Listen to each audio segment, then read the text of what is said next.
Water is essential for life. It passes through the landscape in rivers and lakes, flows underground, and is constantly renewed by the water cycle. On its way from source to the sea, water is used many times by different people and for different purposes. Water is needed for drinking and sanitation, businesses and industry. In many countries, the largest water user is agriculture to produce food and sustain farmers' livelihoods. Water is also needed by natural vegetation, wildlife and fish in lakes and rivers. Because water is such an important resource, societies all over the world have special relationships with regard to water.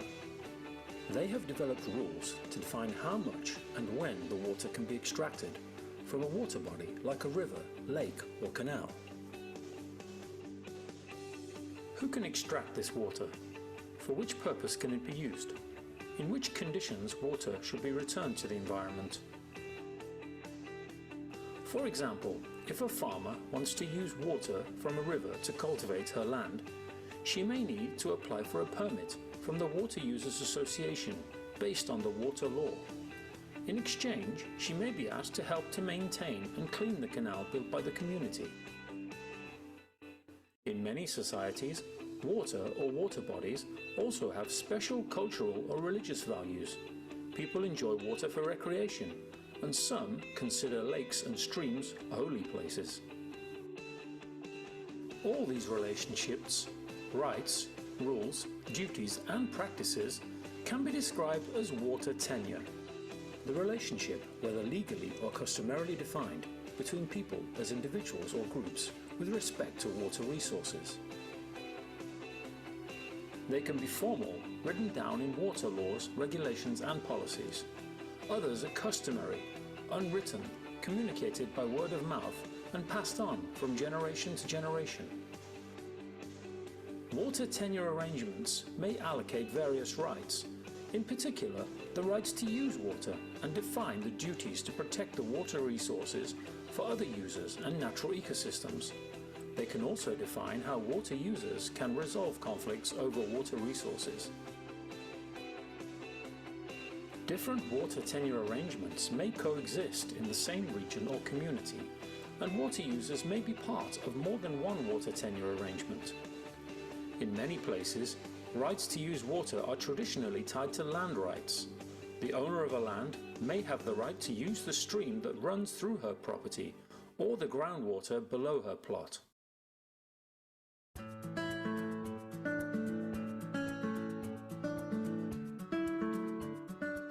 Water tenure arrangements should ensure an equitable distribution to all users and protect natural ecosystems.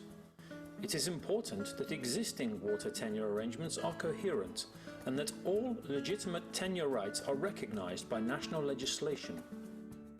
Conflicts over water resources can arise if water tenure arrangements do not provide fair access to all persons, or if they are not recognized as legitimate by water users.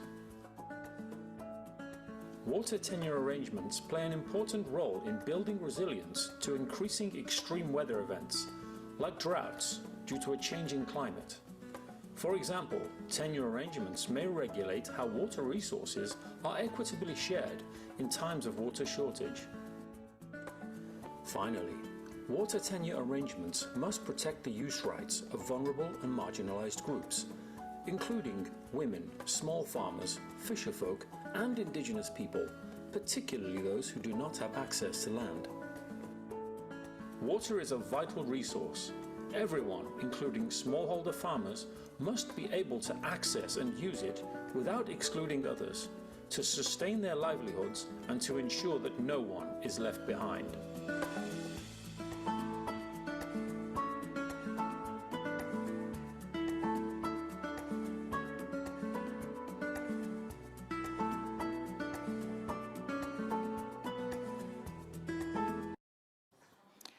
Good morning.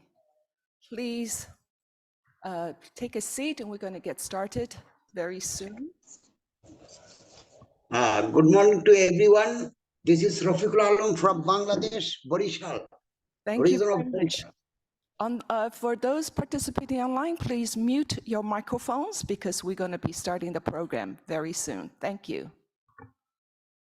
Excellencies, distinguished guests, speakers and delegates and colleagues, welcome to all for being present here this morning. I know it's very early on a Friday, and I thank very much for those joining online.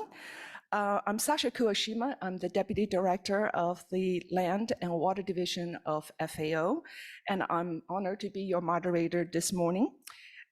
Water dialogue on water tenure for water and food security, social inclusion, and climate resilience.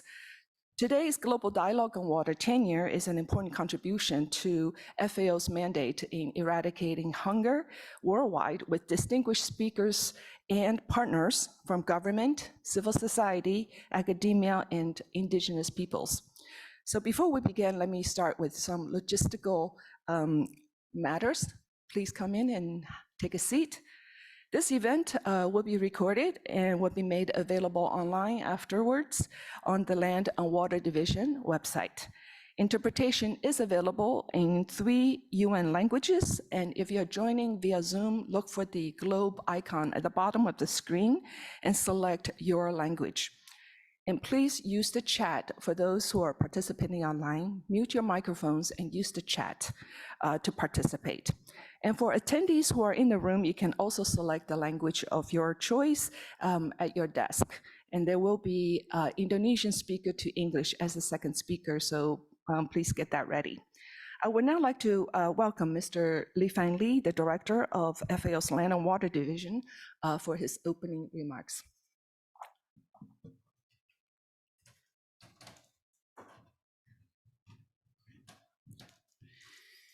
Distinguished delegates, representatives, colleagues, very good morning to you all. First, it's a really great pleasure to join the team, to welcome you to join this side event, Water Tenure Approach for Securing Right, Climate Resilience, and Food Security, here in Rome, but also welcome those who be able to attend online. Please allow me to thank the colleagues, especially the Secretariat of the Committee on Food Security, the co-organizers of all the work and efforts in order to have this side event organized. I would also like to thank especially the Federal Ministry of Food and Agriculture of Germany for the supporting of FAO's work on water tenure, and especially to Dr. Susan Schlack, the Director of the Right to Food Division, Ministry of Food and Agriculture of Germany, for accepting our invitation to open this session.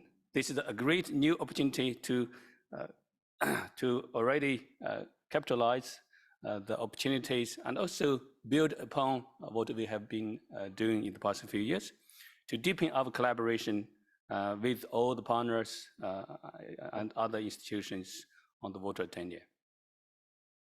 Colleagues, the UN World Water Development Report in 2005 stated that the global water crisis indeed is a crisis of governance. This means that the governance hold the key to better, fair, and also more equitable water management. In 2015, the CFS high-level panel of experts on water and food security and nutrition recommended states to work towards achieving equitable access to water for all, prioritizing the most vulnerable and marginalized through the implementation of the policy for equal opportunities and security to water and land for food producers, especially the women and also the indigenous peoples. At the same time, to promote the responsible investment in line with the VGGT, the voluntary guidelines on responsible governance of tenure of the land, fishery, and forest in the context of food security. That was adopted 20 years ago by the CFS in 2012. We know that water security is food security.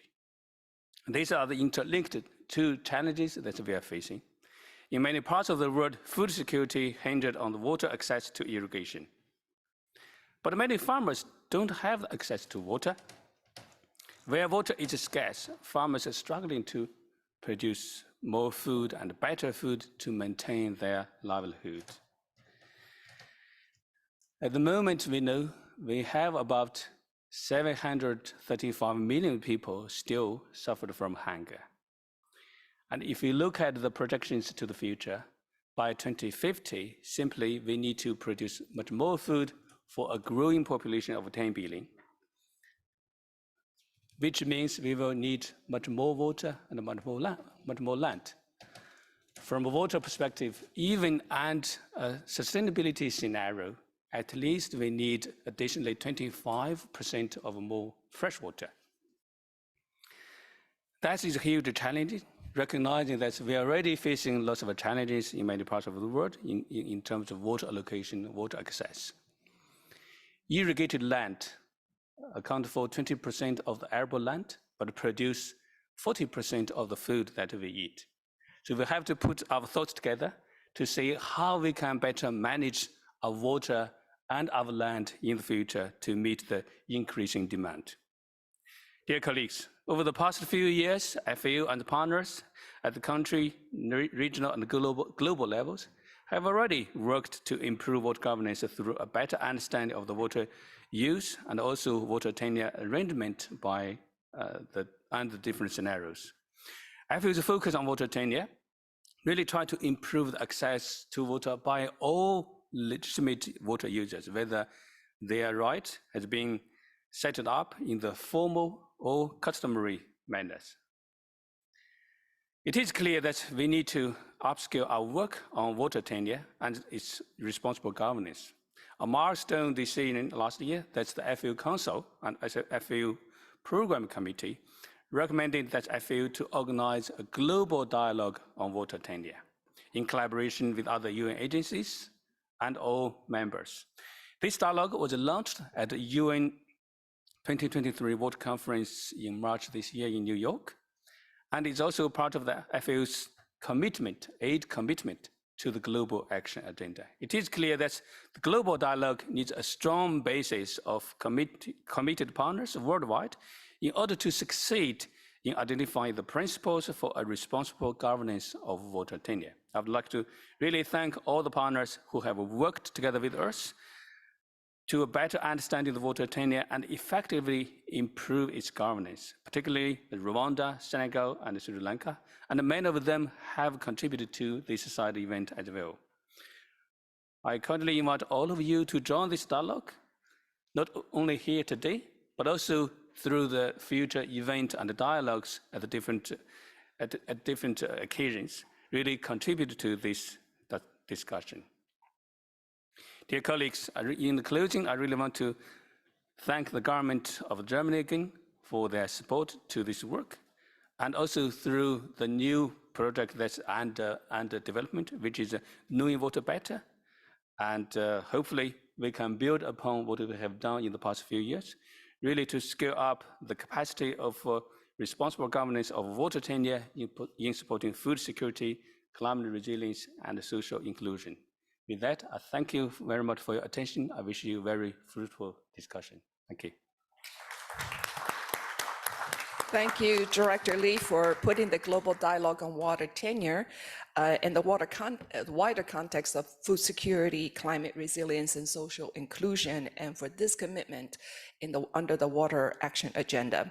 Now I have the honor to invite our second speaker, His Excellency Mohamed Mardiono, the Special Envoy of the President of the Republic of Indonesia for Poverty Alleviation and Food Security Cooperation, to deliver his opening remarks.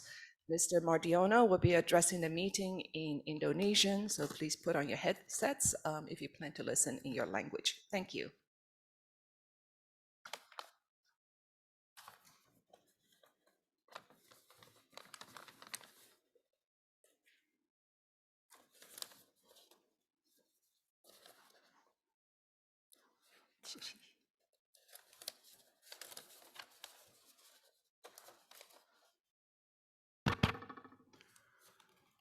Assalamualaikum warahmatullahi wabarakatuh.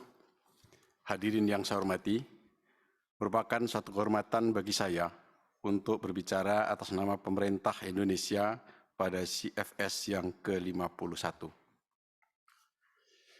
kami menyambut baik tema dialog global ini.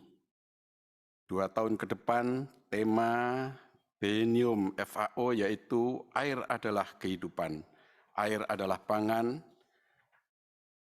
Tema terkait air ini menjadi sangat relevan di tengah fenomena El Nino, kemarau panjang, dan krisis air yang berkepanjangan. Saat ini kebutuhan air bersih justru semakin meningkat seiring dengan pertambahan jumlah penduduk dan aktivitasnya. Oleh karena itu, diperlukan perhatian yang khusus untuk menjaga sumber daya air agar tetap lestari. Indonesia telah berkomitmen untuk memenuhi target SDGs poin 6, yaitu akses terhadap air minum dan sanitasi yang layak. Pada tahun 2023, Indonesia telah mencapai 90% akses terhadap air minum dan 80% akses terhadap sanitasi yang layak. Terkait hal ini, izinkan saya menyampaikan beberapa upaya Indonesia untuk mencapai SDGs poin 6, yaitu melindungi kualitas dan kuantitas sumber daya air tanah, serta memastikan pemanfaatannya secara berkelanjutan. Pertama, sinergi air tanah dengan air permukaan untuk pengelolaan sumber daya air, menerapkan konsep sistem manajemen air pintar untuk mengatasi permasalahan yang berkaitan dengan air tanah saat ini dan di masa mendatang. Yang kedua, dalam penyusunan dan kebijakan proyek dengan instrumen kajian lingkungan hidup, strategis dan daya dukung, menekankan untuk mempertimbangkan faktor sumber daya air dan ketersediaannya untuk rencana pembangunan sebagai indikator. Yang ketiga, penggunaan teknologi untuk mengatasi krisis air imbas dari perubahan iklim. Indonesia juga terus memperkuat aset sumber daya air berupa infrastruktur, yaitu jaringan irigasi, bendungan waduk, pintu air, tanggul laut, tanggul sungai, dan tebing jalan. Adopsi terhadap prinsip-prinsip tata kelola yang bertanggung jawab dalam kepemilikan air dengan melibatkan masyarakat sipil, akademisi, dan organisasi internasional. Pemerintah Indonesia pun terus melakukan pendekatan berdasarkan pengalaman dan data dalam mengembangkan kebijakan, termasuk inovasi sistem air minum dan sanitasi agar lebih efisien. Melalui program sanitasi dan air bersih, kami ingin memperkecil angka stunting dan kemiskinan ekstrim. Dengan kesadaran tinggi bahwa ketersediaan air bersih dan sanitasi yang baik merupakan dasar untuk kesehatan masyarakat dan pertumbuhan ekonomi. Sebagai kesimpulan, Indonesia akan terus mengembangkan pedoman yang inovatif dan inklusif, serta memobilisasi sumber daya untuk meningkatkan keterjangkauan akses adil terhadap air demi ketahanan air serta ketahanan pangan yang lebih baik dan berkelanjutan. Kita perlu meningkatkan koordinasi global untuk mencapai SDGs poin 6. Namun pada saat yang sama, kita perlu memastikan bahwa tidak ada duplikasi atau refleksi. Koordinasi kita harus saling menguatkan dengan agenda global lainnya, termasuk kesepakatan Paris, agenda urban baru, dan kerangka Sendai untuk reduksi risiko bencana. Inilah sebabnya Indonesia akan menjadi tuan rumah dari Forum Air Dunia yang ke-10 di Bali, Indonesia, pada bulan Mei tahun 2024. Forum ini adalah platform untuk diskusi dan berbagi pengalaman, mengembangkan pengetahuan tentang asesmen air global, dan membangun komitmen politis manajemen air.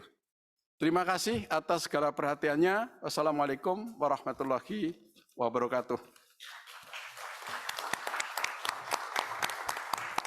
Appreciations go to His Excellency for the encouraging remarks and for pledging Indonesia's support to SDG 6, and FAO will certainly be there for the World Water Forum 10. And now I have a presentation from FAO, jointly presented by Ms. Sofia Espinoza, Land Tenure Team, and Benjamin Kirsch, Land and Water Division, to give a brief overview on the concept of water tenure and a global dialogue. Please, you have a shorter 4 to 5 minutes. Thank you. Thank you so much, Sasha. Thank you all for being here today. Today, we're going to introduce you briefly to the Global Dialogue on Water Tenure for Food Security, Climate Resilience and Social Inclusion, the why, the what, the why, and the how. So let's start by what is water tenure? We define water tenure as the relationship, whatever legally or customarily defined between people as individuals or groups with respect to water resources. This definition is inspired completely on the definition of tenure on the voluntary guidelines for responsible governance of land, fisheries, and forests. This is particularly important because for the water aspect, because it helps us protect all legitimate tenure holders, depending if it is concerned by the laws or also by a written custom of practices. So how did we get from this definition to actually action in the ground, and to the global dialogue on water tenure more specifically? This has been a long and winding road that, as I said, it started here at the CFS in 2012, when the CFS endorsed the voluntary guidelines for responsible governance of tenure of land, forests, and fisheries. And despite the fact that water was not included in the final document, founding partners considered that the definition and the principles of this document also relates to the water sector. Then also the CFS endorsed the policy recommendation on water for food security and nutrition, and based in those two CFS products, and with the support of Germany, FAO launched in 2019 the Knowing Water Better project. That was the first time where actually this definition come to practice with water tenure assessments linking water accounting and water tenure systems itself. Then last year, based on all of this long road, COAC gave the mandate to FAO to start this global dialogue on water tenure with other UN partners. This global dialogue was finally launched this year during the water conference in New York, and today water tenure is one of FAO's commitments in the water action agenda. Now, Benjamin is going to tell you more about the dialogue. Thank you very much, Sophia. Just to give you a flavor of what this dialogue should produce. The idea is to build a set of non-binding principles for the responsible governance of water tenure, build consensus around these principles through multi-stakeholder consultations at different levels, country, regional, and global. Also define criteria to guide the implementation of these principles, for example, at country level for civil society or the private sector, and finally build capacities of countries and non-state actors to apply these principles. The elements of the dialogue process are also clear. We're looking at local assessments of water tenure and country dialogues, like we have already started doing through the KnowWhat project, and this is being upscaled. Regional and sectoral consultations with multi-actor participation, government, civil society, academia, private sector, and international organizations in line with the COAC mandate. This would be a first point where the CFS could be involved through their civil society, indigenous peoples, and private sector mechanisms. We want to do expert consultations and background papers to guide this process and clarify concepts. And finally, A political process needs to be in place to review and endorse these guiding principles and international fora. And again, this could be a role of the CFS or also the Rome Water Dialogue. Globally, we need advocacy, awareness, and outreach activities, including partners meetings, to build political and financial support. And talking about this, I would like to invite all of you to get involved through joining the consultation on the roadmap of the global dialogue, which will be launched soon, or joining the expert group on water tenure. You may organize dialogue events in your country or your region, conduct water tenure assessments based on the methodology that we have developed. Please get in touch and participate on our survey. You may access this survey by scanning this QR code. Thank you very much. Thank you, Sophia and Benjamin, for highlighting the origin as well as the processes of water tenure and its involvement, engagement with the public and the different consultation groups. These are all inspired by the CFS voluntary guidelines on the responsible governance of land, forest, and fisheries on tenure. And thank you for pointing out the avenues for engagement. Now, our keynote speaker this morning is Ms. Suzanne Schilak, who heads the Right to Food Division in the Federal Ministry of Food and Agriculture of Germany. We acknowledge and appreciate the generous support of Germany to the FAO's water tenure program and for the new project in scaling up the capacities for responsible water governance and tenure. Welcome. Thank you so much, Excellencies, distinguished delegates, and dear colleagues. Good morning, good afternoon, good evening. There are lots of people online. Thank you so much for inviting me and for giving us the chance to present a little bit what we are doing. And it's always been a pleasure to cooperate with the water people in FAO. I was responsible also for the Bilateral Trust Fund a couple of years ago, and this is also where we started then the Know What project. So if we look at the first, just this one slide, I would like to draw your attention to the title of a new project that we would like to support. It's scaling up capacities for responsible governance of water tenure in support of food security, climate resilience, and social inclusion. And I wanted to draw your attention to this because food security, climate resilience, and social inclusion, that covers already with three important words, let's say, what this is all about. Now I have to see how to click. No, this is wrong. Maybe here. I don't know exactly where to click. This is, huh? Is this the one? Okay. And I'm very happy to present a little bit what we have been doing. That is, I will simply see, this looks a bit different than what I have actually here, but that's okay. I will just tell you a bit about the project that we have been doing. Let me see how this continues. Importance of water tenure. I would like to jump to this and be a bit faster today and not to spend too much time, because we've heard already quite a bit on the history, let's say, and where we come from, starting with the VGGT in 2012 by Sophia, and all of the steps that we have been taking ever since. So what did the Ministry of Food and Agriculture do?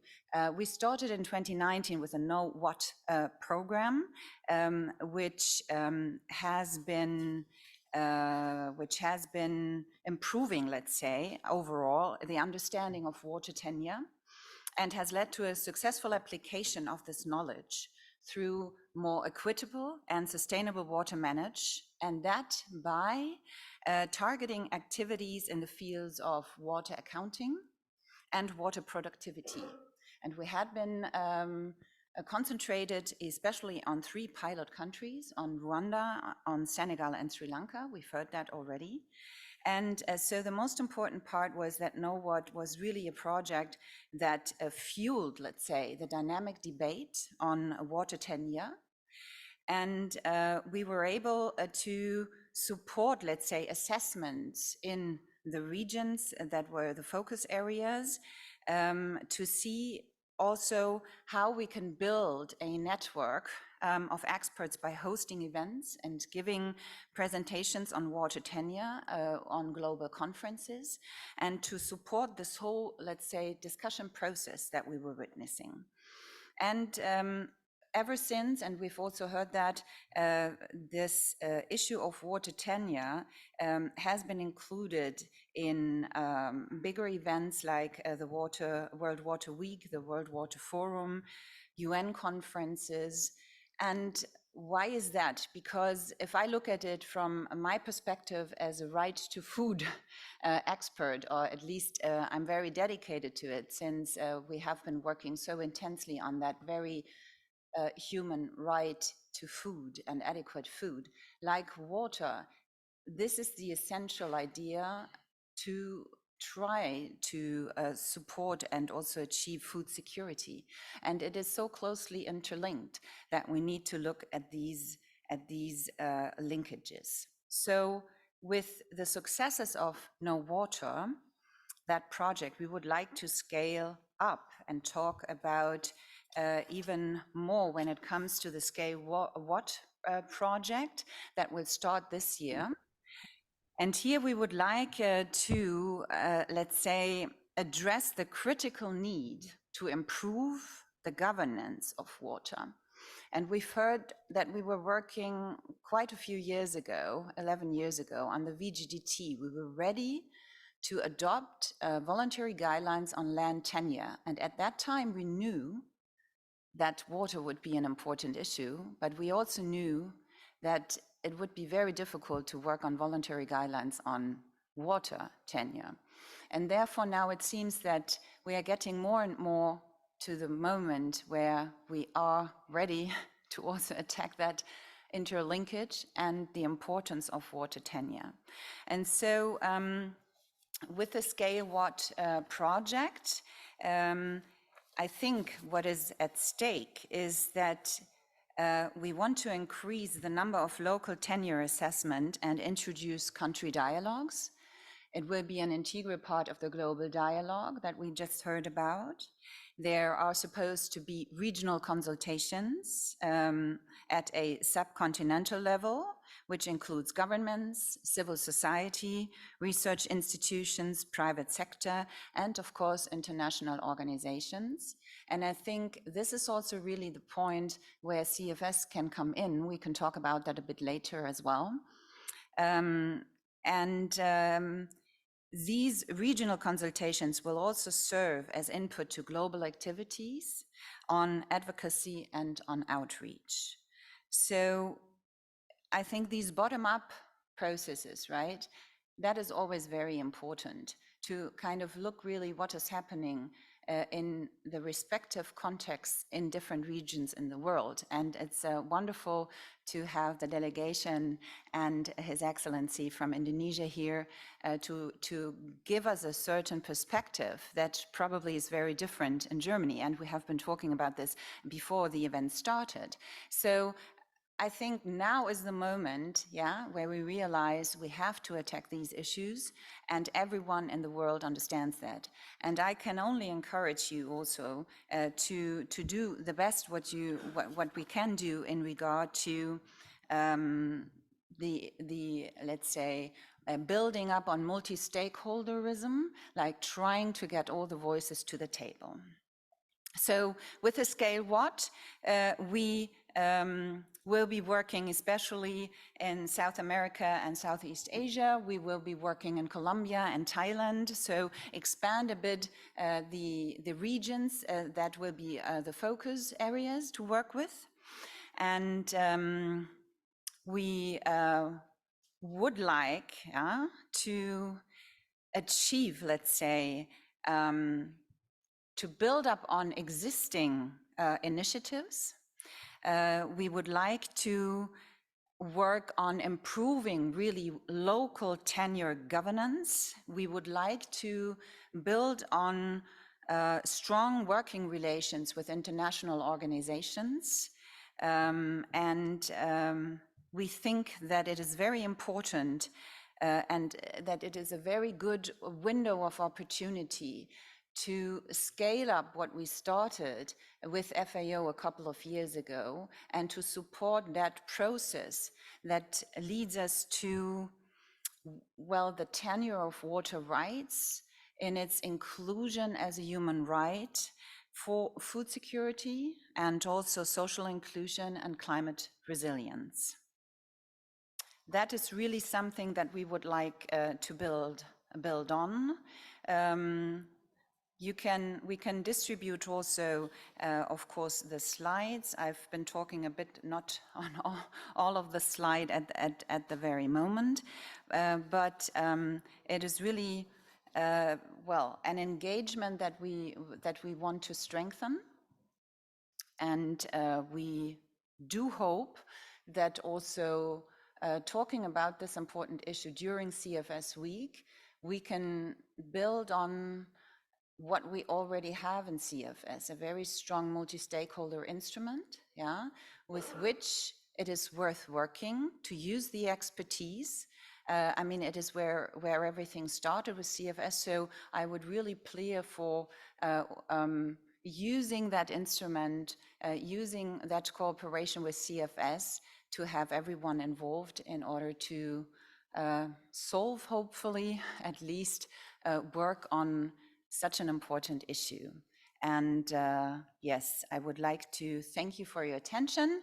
And we have, of course, our colleagues from the Bilateral Trust Division or dealing with the Bilateral Trust Fund with FAO that can always be contacted in regard to the project and also more questions on that. So thank you very much. Thank you, Ms. Schlack, for your presentation and for the targeted capacity building and water resources assessment in promoting the participatory process from global, regional, and also national, local levels.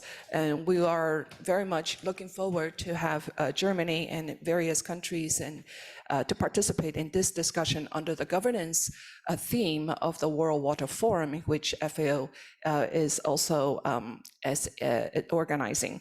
So thank you very much for bringing all this relevance together. And now I'd like to introduce a Ventimeter, which is audience participation on some of these issues. Benjamin, please take it away. Thank you very much, Sasha. You just share the screen here. There we go. Yes, we would like to get your thoughts on what constitute elements that should be discussed, that should be elevated to this global dialogue. And there's a Mentimeter, it's an online presentation tool. If you take this QR code, it takes you to a screen, and please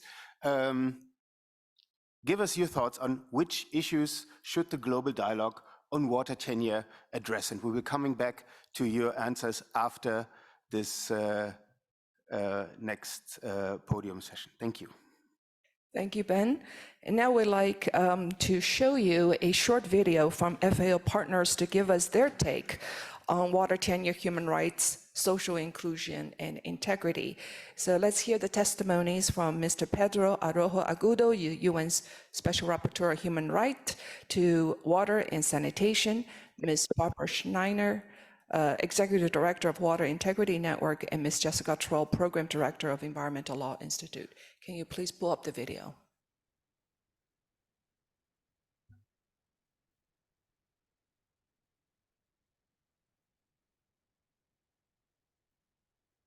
It is vital to address the complementarity of water, land, and soil.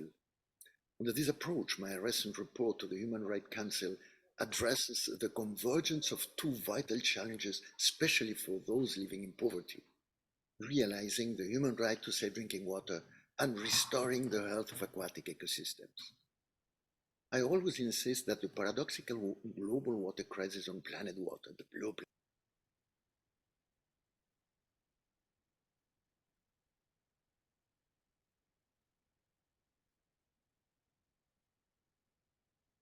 It is vital to address the complementarity of water, land, and soil.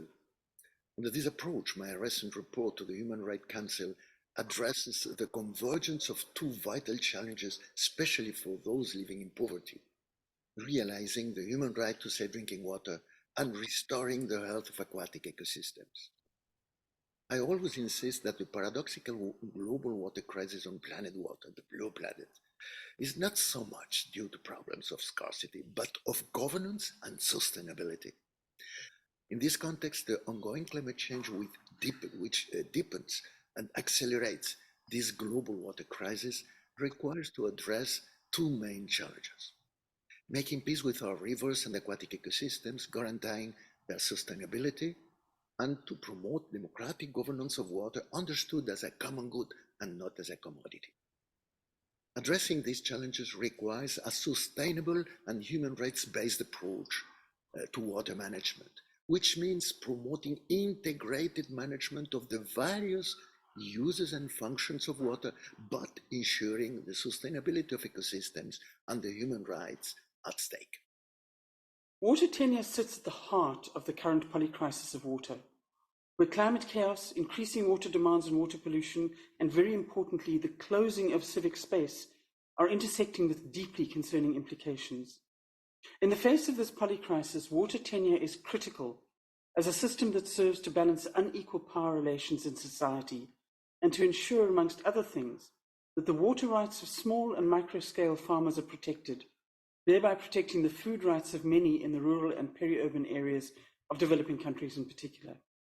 Corruption and poor governance in water allocation involves those with power and privilege stealing from the most marginalized members of society, for whom their land and water is their home, their source of livelihoods, and their source of food and water security.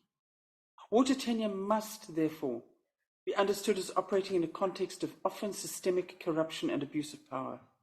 To ignore this runs the risk of developing systems that look good on paper, but that fail the acid test of reality. Tenure systems must include genuine mechanisms for transparency, participation particularly of marginalized rights holders, and for accountability with associated sanctions. Only with such principles in place can we hope to tackle corruption and the abuse of power and access to water.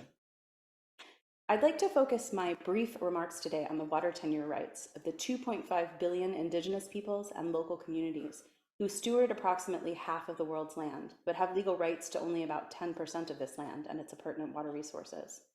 One of the most important issues that impacts the security of community-based water tenure is the fact that communities' freshwater rights are frequently dependent on their legally recognized land and forest rights. In some countries, this nexus serves as communities' only source of recognized water tenure. A key aspect of addressing the existing gender inequities in water tenure comes back to the land-water nexus. Globally, less than 15% of landholders are women, so the pervasiveness of this land-water nexus means that the water tenure rights of many women can't be adequately safeguarded if their land rights are also not legally recognized and secure. So taken together, these findings highlight the critical importance of focusing the global dialogue on the specific priorities, needs, and challenges facing community-based water tenure.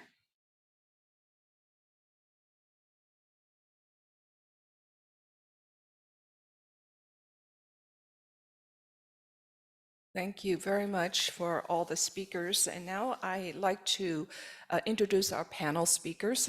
We have a pleasure to have two additional speakers in presence and also two additional online.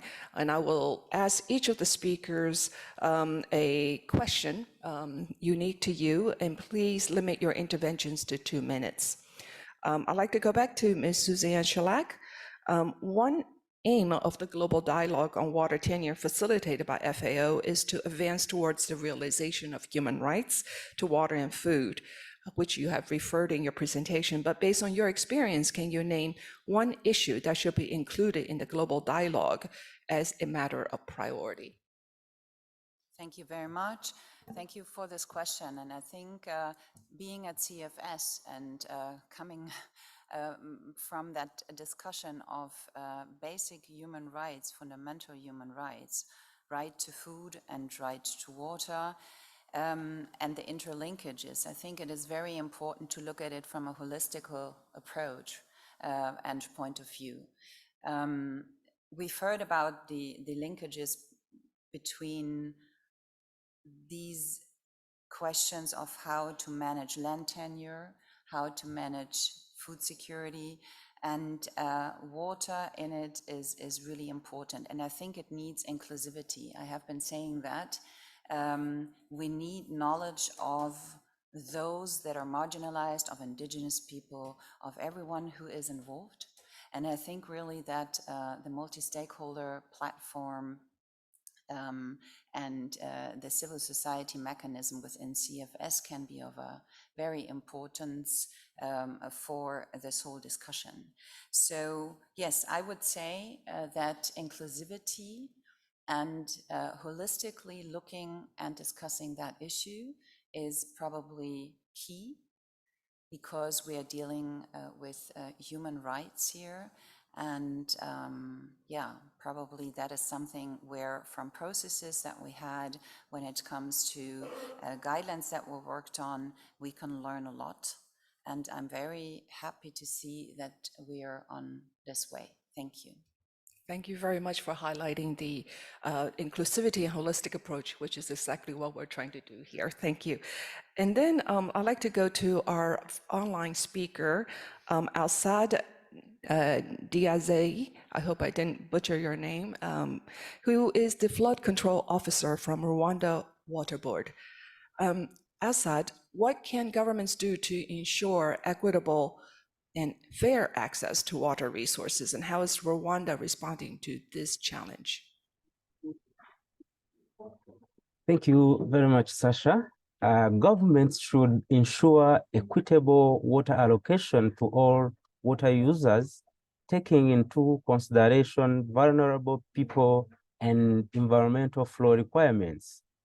The government of Rwanda has established a law determining the use and management of water resources, which provides a water permitting system determining how people gain access to and use water resources, for how long, for what purpose, and under what conditions, in order to ensure equitable water allocation for all. Thank you. Thank you very much.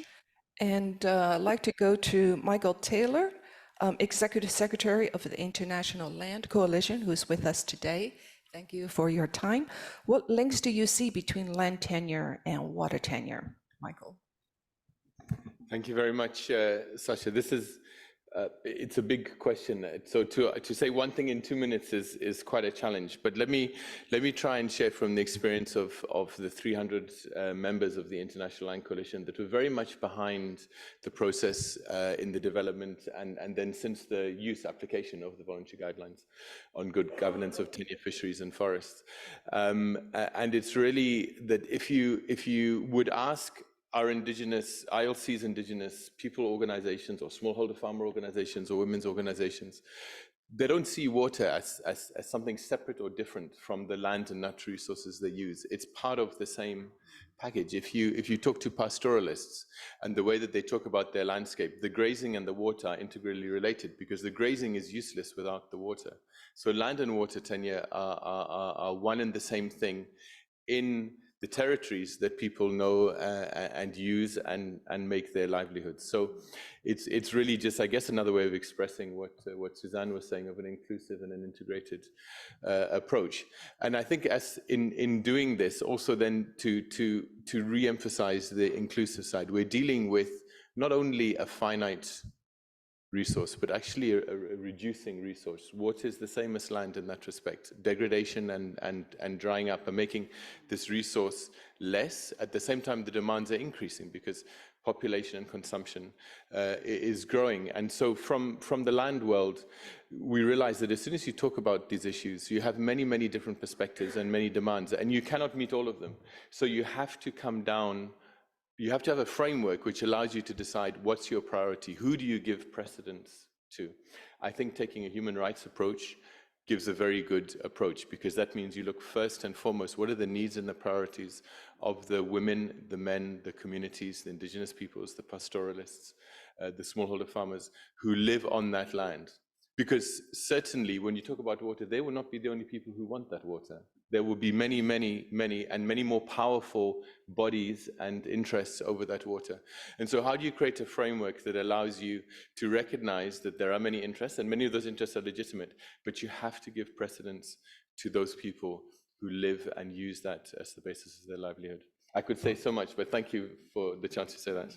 Thank you so much for that clear message in a nutshell, that the human rights approach is really key in addressing some of these degradation and also limited availability of these natural resources, and we need to take them into account together. Now I'd like to introduce Rachel McDonald, Deputy Director General of the International Water Management Institute. Welcome, Rachel. And based on your experience, can you name one issue that should be included in the global dialogue as a matter of priority, and which actors should be involved? Thank you, Sasha. Thank you, Excellencies. And EME is delighted to be part of this global dialogue on water tenure. It's something we undertake research on, but we can see the far-reaching consequences of insight and being able to support this area. So in terms of a priority issue, our priority issue is that there is an equal recognition of customary water rights relative to other legal rights to water in areas. This is particularly important for low-income rural Africa, where 60% of the land is customarily governed by farming communities and pastoralists. So this concerns the majority of people. As research by EME and others show, this is not to romanticize, but to respect, protect, and fulfill living customary water tenure as a starting point. It's not about just saying, oh, well, it was wonderful, we need to keep, it's much more, it's living and it's today. For many reasons, this is customary water tenure encompasses multiple uses of water, not just for agriculture. It looks to protect and to be able to look at both livestock and irrigation, fisheries, but also domestic use. And we can see this is important by organizations such as the Rural Water Supply Network. And we also saw that highlighted in FAO's recent published report on revaluing multiple use water services. Very few water laws really encompass and bring to the heart of what it might be. But we also see how customary water law encompasses the community. It's at the heart of the community. For example, as Dr. Hans Komake of Tanzania noted, if a poor community member remains poor because he or she doesn't have access to water for domestic or productive use, his or her poverty would remain a bigger problem for the community. So communities are vulnerable where everybody does not have equal access to water. So in terms of the stakeholders to be involved, Sasha, that you asked that question, who are the actors? Well, the previous speakers have really emphasized that. So it's marginalized women and men, smallholders, pastoralists, civil society, and we understand that researchers can also contribute to understanding and supporting policy dialogues that need to take place to ensure customary water tenure is part of all government conversations. Thank you. Thank you very much for that, highlighting the customary water tenure in the multiple use water services and the communities together. We need to recognize and involve all of the parties there from marginalized populations. Thank you. And I'd like to move to our online speaker now, Sean Haverson, the Director of Water Policy Division, Department of Climate Change, Energy and Environment and Water of Australia. Welcome to be with us. And what role does good water accounting play for fair water allocation? And what are good practices and challenges to account for water demand of all legitimate water users? Thank you. Thank you very much, Sasha. And Australia is very happy to be part of this dialogue. Effective water accounting is vital to ensuring water is managed fairly and transparently, with due care given to people and the environment. Simply put, if you don't know what you have available, you don't know what you can use. Water accounting and management can't be done in isolation. Collaboration, communication, and partnership are vital to the fair and equitable management of water across the basin system. Water accounting and the management of water allocations is a collaborative exercise between governments in Australia. Commonwealth government agencies conduct the science and field work necessary to ensure Australians' water resources are correctly accounted at the basin level. This includes understanding water availability and use across regions and catchments. State and territory governments utilise this data to fairly allocate water between water right holders. This is governed by national cooperative policies and plans that aim to account for the water demand of all legitimate water users. Water markets allow irrigators and users to trade water in a way that is responsive to irrigator needs, water availability, and local conditions. Governments to prioritise the delivery of water for environmental purposes. Finally, it is important to recognise the important role of water for cultural, social, and spiritual identity of Indigenous people, as well as for their livelihoods. The Australian government has committed to increasing water ownership by First Nations communities and participation of First Nations people in water governance. This is an important final aspect of Australia's water system, and one in which clear communication, transparency will be essential to manage the interests of the whole community. Thank you very much. Thank you very much for highlighting the accounting for management. We need to have these measures for a fair allocation and also sustainable approach to our limited resources. I'd like to thank all the panelists for their insights, and let's take a look at the Mentimeter to see what the audience have in mind. Benjamin?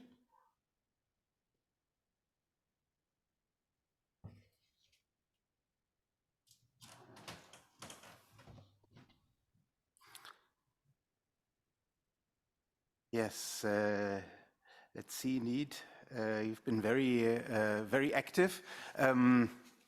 We have 32 responses so far, and please keep contributing to this exercise. Just to highlight a few, Indigenous people's access to water resources should be discussed under a global dialogue, how infrastructure investment can be encouraged under customary water tenure,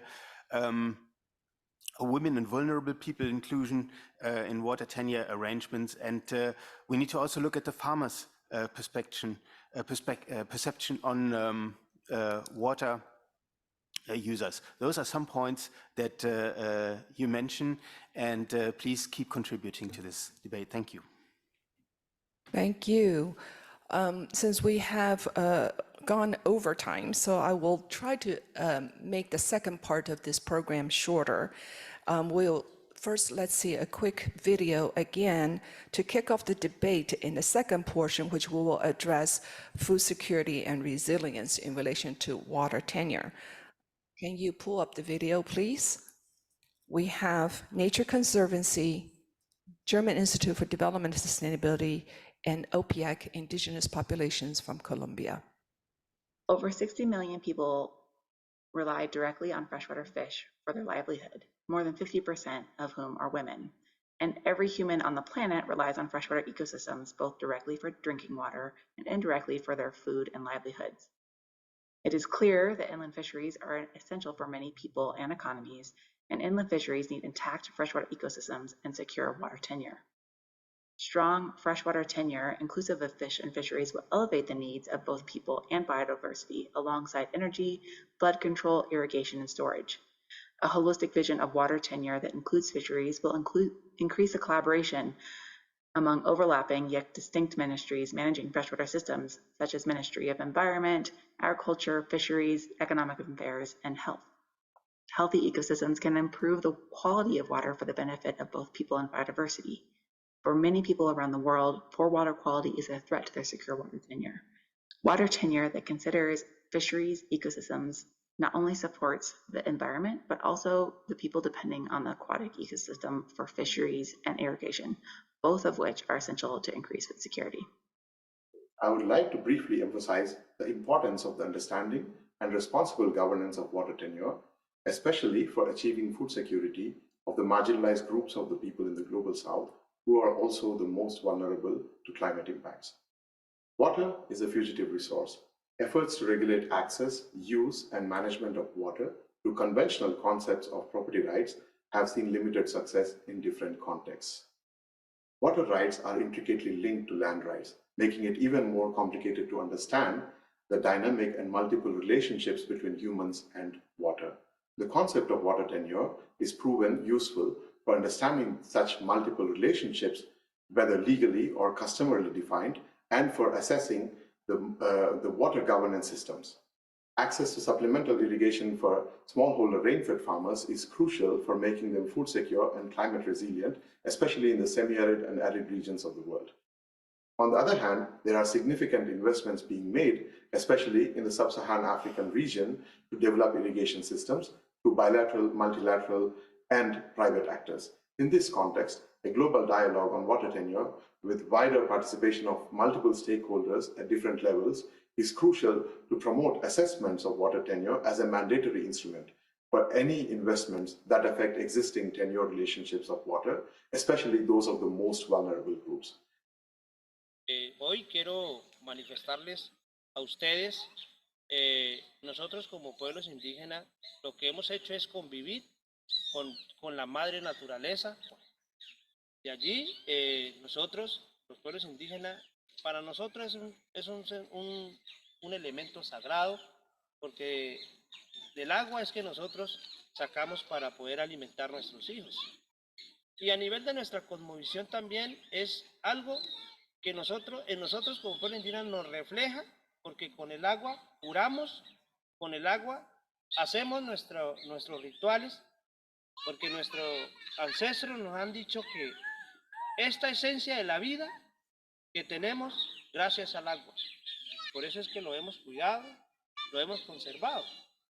El mundo blanco cada día nos está afectando por la alta contaminación. Pero nosotros los indígenas lo que queremos es que ese mundo blanco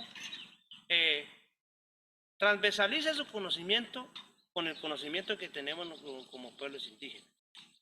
La invitación acá es que entre todos aunamos fuerzas, seamos unidos para que sigamos protegiendo ese elemento tan vital. Okay. Well, we heard from different voices of our different groups, stakeholder groups. I'd like to come back to our panel and an abridged question to you all. Please kindly reply in 1 minute. In the first segment, we talked about water tenure and inclusivity. Here, in this second part, I'd like to ask you to share your reflections, hopefully in 1 minute. What is your thoughts about water tenure and food security and resilience? Suzanne? Let me make again, thank you very much for the question. And let me make again the link to CFS. I think from what we've heard now, it's very important to spread the word in the sense that just before the panel, we started talking about COP28, about the food declaration that is being prepared for that. And it does not, my colleague on the right-hand side, she told me that water is not included. And that is, of course, ridiculous, right? And I will take that back because we are working actually as a government, of course, on that food declaration, and we'll have a look. And let's do that, spread the word, use CFS that comes in with everything that we have mentioned already. But there are so many people involved, and I think it has to be implemented as an integral part when we talk about food security, and that should be guaranteed. Thank you. Thank you. Online, Mr. Assad, can you provide your reflections?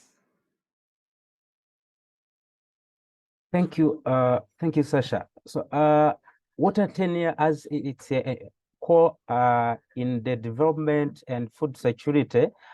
We know food security, especially for rural population, depends on secure and reliable access to water for raising livestock, growing crops, preparing food and drinking. So governments should ensure reliable and equitable access to water resources through proper water tenure arrangement for making sure that all, including vulnerable people and so on, they have access to water resources. Thank you. Thank you for highlighting the government's role in promoting access. Michael, I'd like to turn to you. Yeah, if I had to give one message, I was reflecting on when I was 18, I did community service in my country, Botswana, for a year. I lived in a very remote village. And every morning I would get laughed at by the whole village because I would be the only man at the communal water tap with my bucket getting water to carry home because it was women's job collecting water. And that left with me for my whole life a sense of what gender means in many parts of the world. This was a real part of Botswana, but it's not only for that reason. In ILC, our strongest program is on women's land rights, because we know, just like women often do the majority of agricultural labor, women are often the majority water collectors of water for family households in many parts of the world, and ensuring the water security of the household as well as the food security and what keeps the household going. And so, of course, we've talked about many what's termed vulnerable groups. I don't see women as a vulnerable group. Women are more than half the population and shouldn't just get lumped in with everyone else. We need to start first and foremost in all of these aspects. And I really agree very strongly with what others have said, with a gender focus, to say, how do we, in doing what we want to do, ensure that women are front and center. That's our challenge in land tenure, and I believe it's very much a challenge in water tenure as well. And our experience in land tenure is it's not difficult. It's really not difficult. There's wonderful experiences from countries like Nepal or Uganda or all over the world of how easy it is to make sure that rights are registered in the name of women or in the name of husband and wife if it's in a family, and so these are not difficult solutions, but the impact they have is absolutely incredible. And I hope that starting with this perspective on water tenure can really change the whole process to be supportive of women's water rights. Thank you very much for highlighting gender perspectives and the right of women to access to these land rights and water rights. Rachel, your thoughts? Our thoughts are, first of all, we need to give sufficient security to that tenure. Without that, the pastoralists and the smallholder farmers will not risk investments in infrastructure to support their self-supply if they can be outcompeted by a few large-scale vested users elsewhere.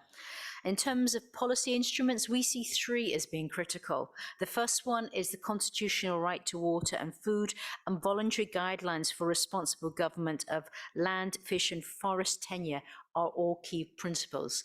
The second policy instrument is we see it's important to have legally binding prioritization. And I won't go into the details because it is a very quick 1 minute. And then the third policy instrument, we see the undoing of the coloniality of permitting systems.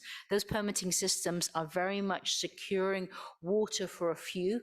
And if we had this for smallholder farmer, there wouldn't be the administrative infrastructure to give permits to all. So we need to move beyond those colonial permits. So those are our three policy instruments that we would like to see. Thank you very much for those policy instruments recommendations. Sean Haverson, may I have your views?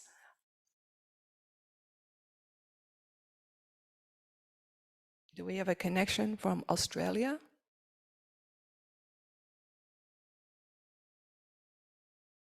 Maybe he has already left. Okay, then thanks to all the panelists, and let's show our appreciation for their insights and recommendations. And I'd like to ask Ben maybe to provide some final survey and engagements on the water tenure dialogue that's been recommended by our panelists in moving forward in bringing all the voices to these processes from CFS to the COP28, as well as all the World Water Forum. and remaining processes such as the Rome Water Dialogue for next year.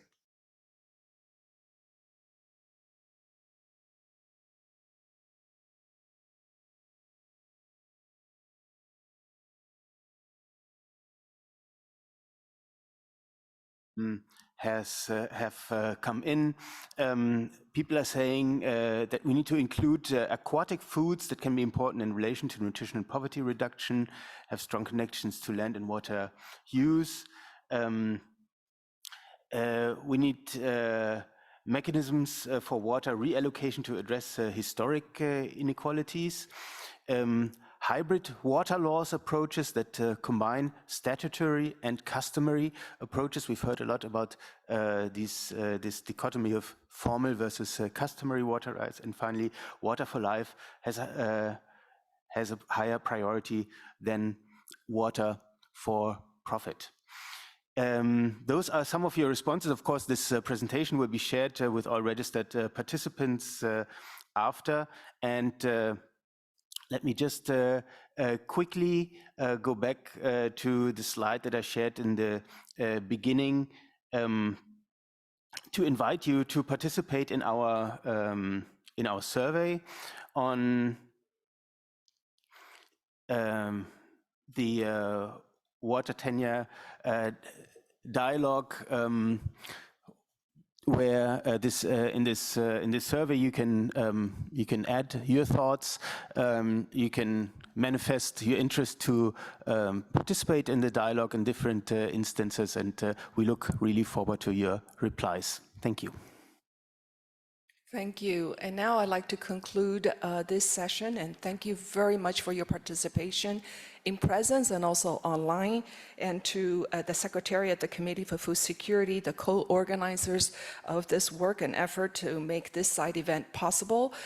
Many issues on water governance and water tenure has been discussed from land rights and linkaged holistically with water rights. We have looked at various dimensions of the importance of water tenure for food security, for climate resilience, for social inclusion, livelihoods, vulnerable people, women, gender. All of this is a key component to bring all the stakeholders and voices at the table for their decision-making, for their natural resources management in going forward, coupled with research, information from academia, the water accounting, and all of these things that we're trying to complement to support decision makers. But the human rights-based approach is really important in various aspects to bring all the voices to the table, to be inclusive, and while leave no one behind, which is the Sustainable Development Goals, and also FAO's mandate are 4 betters in achieving better production, better nutrition, better environment, and better lives. Thank you all for your participation, and great thanks to our special speakers and our excellency who joined us today.